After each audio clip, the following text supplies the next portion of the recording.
Salut, bon dimanche, j'espère que tu vas bien. Aujourd'hui, dans l'évangile de Luc au chapitre 17, versets 5 à 10, Jésus parle et nous invite à la foi, simplement.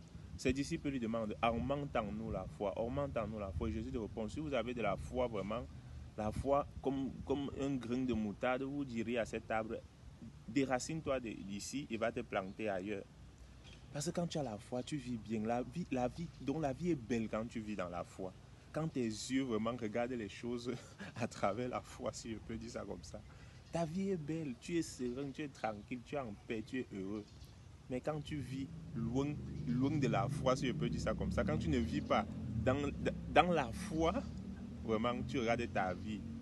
Tu regardes ton parcours scolaire, académique, professionnel. Tu regardes devant, tu dis que je pars vraiment, je pars. Tu regardes ta famille, les situations de ta famille, de tes propres enfants. Tu regardes la situation même de ton pays, la situation mondiale avec les guerres passées. Tu dis que vraiment on part, pardon. Comme quelqu'un avait dit, pardon, éteignez la lumière, on part, éteignez la lumière, on part. Parce que vraiment les situations te mettent à terre. Tu dis que je pars. Tu stresses, angoissé, tu ne dors même pas dans la nuit. Tu réfléchis que demain on va me manger quoi. Ok, ce n'est pas facile. Mais quand tu commences à vivre dans la foi, à croire qu'il y a un Dieu qui voit, qui connaît, un Dieu qui devant les situations terribles, devant tes maladies, ton foirage, devant les guerres de ce monde, devant c'est peut dire le mensonge et la tyrannie des politiciens, tu continues à croire que ta vie et la vie de ce monde se trouvent entre les mains de Dieu. Tu vis en paix, serein et tranquille. Parce que tu sais que le Seigneur voit, le Seigneur écoute, le Seigneur est attentif. C'est pour ça que j'aime aussi la première lecture de ce dimanche où le prophète crie, Seigneur, tu ne vois pas, Seigneur, je crie vers toi, tu ne vois pas, et tout ça. Et la lecture termine en disant, le juste vit de la foi.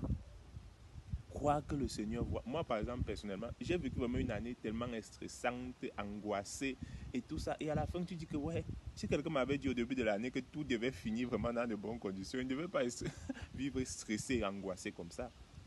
Parce que tu ne vis pas dans la foi, tu ne crois pas que Dieu voit cela et tout cela est dans ses mains. Il peut faire sortir du mal le bien si vous aviez de la foi. Demain, je vais manger quoi? Demain, je vais pouvoir trouver le travail. Les enfants vont faire comment? Comment sera la situation du pays demain? Les guerres s'y vont finir. Je crois, Seigneur, que tu vois. Je crois, Seigneur, que tu connais la situation personnelle, communautaire. J'ai foi, je m'abandonne, Seigneur. Malgré les difficultés, je ne lâche pas. Je crois que tu es présent et que tu vas agir. Et là, tu commences à vivre dans la paix et la tranquillité. Parce que tu sais que le Seigneur a le pouvoir, lui qui est tout puissant, d'agir. Mais si tu n'as pas la foi, tu te plains chaque jour, tu cries, tu montes, tu descends. Mais si tu as la foi, tu vis serein, sans angoisse, sans stress, dans la paix. Tu peux dormir tranquille parce que le Seigneur va agir. Si vous aviez de la foi. Porte-toi bien. Bon dimanche.